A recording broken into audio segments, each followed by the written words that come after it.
Claro, una justificación perfectamente moral, diríamos, de por qué las fábricas tienen que pagar dinero a la gente aunque no trabaje, aparte del hecho de que lo necesitan porque si no, no les compran productos, está el hecho de que una fábrica utiliza una serie de recursos que no paga. Por ejemplo, una fábrica de automóviles utiliza ruedas, ¿no? Un automóvil tiene 4 ruedas. El empresario puede decir, yo es que he pagado el hierro de las llantas, es que he pagado el caucho de los neumáticos, bueno, compro los neumáticos que me los hace una fábrica de neumáticos. Sí, pero ¿y esto de la rueda?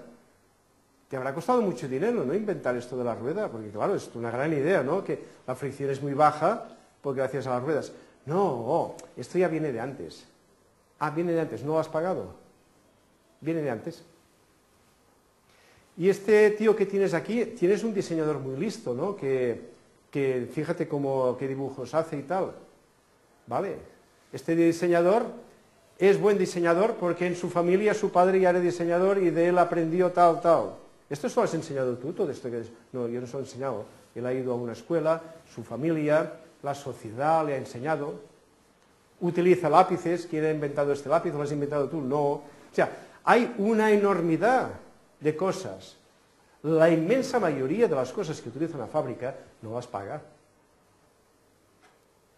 Los camiones pasan por una carretera que está amortizada desde hace no sé cuántos años, que no la está pagando vía impuestos, porque esa carretera, vía impuestos a lo mejor paga otra cosa, pero no esa carretera porque está súper amortizada.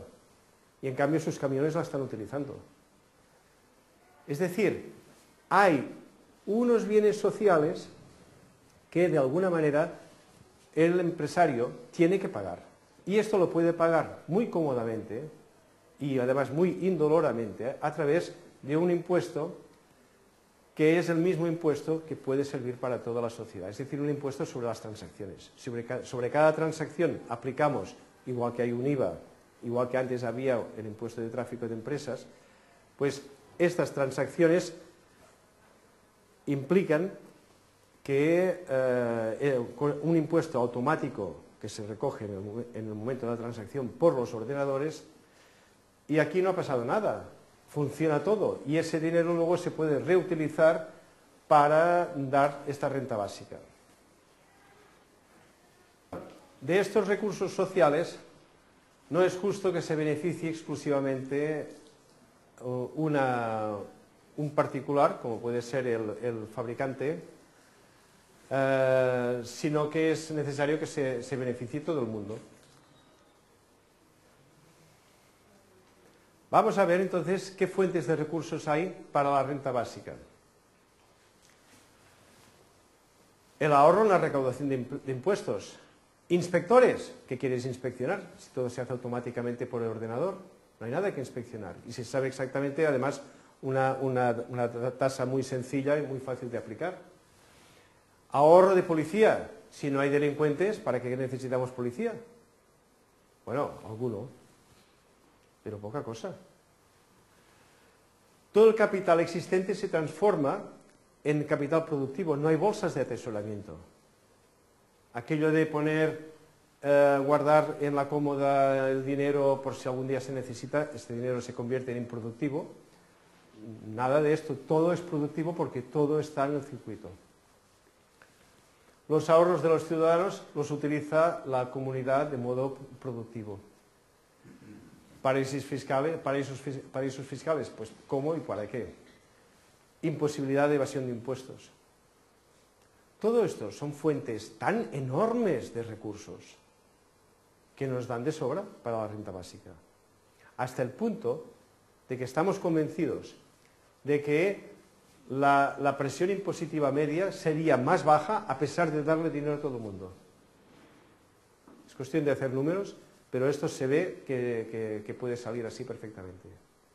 Y en cualquier caso es imprescindible, como hemos visto.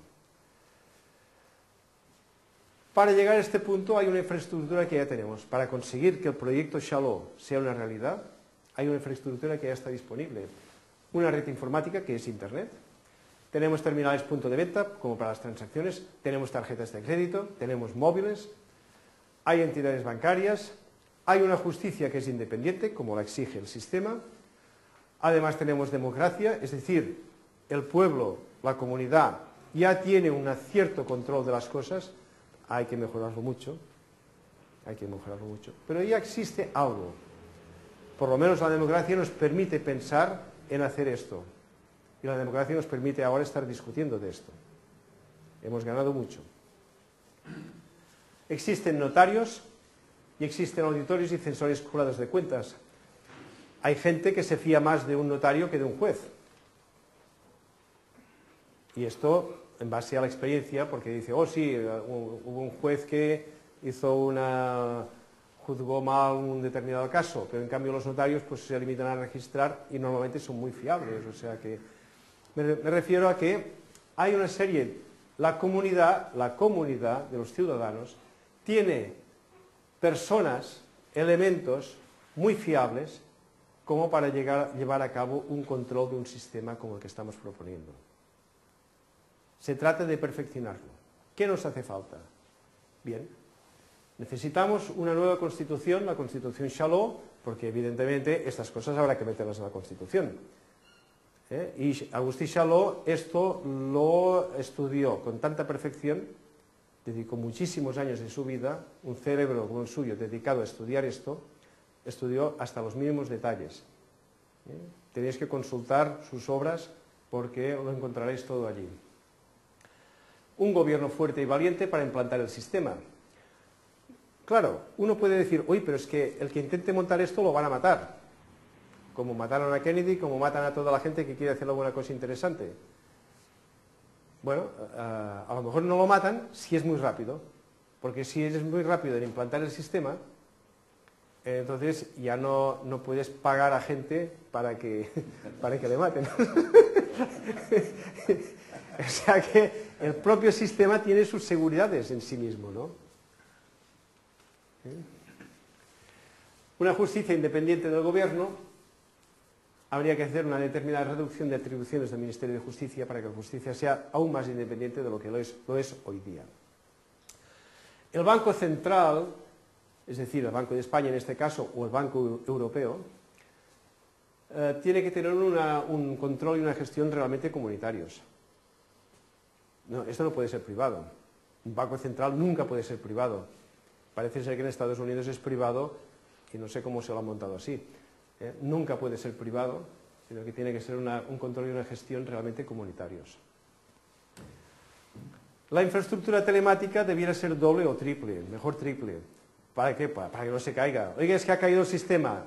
Ha caído el sistema y no puedo comprar el pan. No puede ser esto. Entonces tiene que estar bien resuelto y no ser manipulable. Si el sistema es doble o triple y los controles son múltiples, pues no podrá ser manipulado. Y el control, pues que lo haga la justicia y además, pues más gente. Cuanta más gente esté controlando, mejor. Cuando hay uno solo que controla, el dictador, por el bien del pueblo, hace cualquier cosa. Pero si hay mucha gente que está controlando, entonces ya la cosa funciona bien. Ya no hay peligro. Hay una innovación técnica posible. La televisión hoy día es digital, como sabéis, y la televisión digital se transmite a base de paquetes informáticos, packets, donde hay un cuerpo que contiene una porción de la imagen digitalizada y una cabecera. Esta cabecera tiene la dirección de donde viene el paquete y la dirección a dónde va el paquete. Y los ordenadores ya se encargan de llevarlo. Esto nos suena un poco a la moneda telemática, es decir, contiene de quién viene, a quién va y tiene un contenido. O sea que esto permitiría aplicar este concepto a la moneda telemática si es que los técnicos en su momento lo retienen oportuno. Lo menciono aquí porque esto daría la posibilidad, además de que cada unidad de moneda contuviera toda la historia de todas las transacciones por las que ha pasado. Como si sobre un billete de banco pues fuéramos apuntando todo lo que ha hecho este billete. Esto sería posible.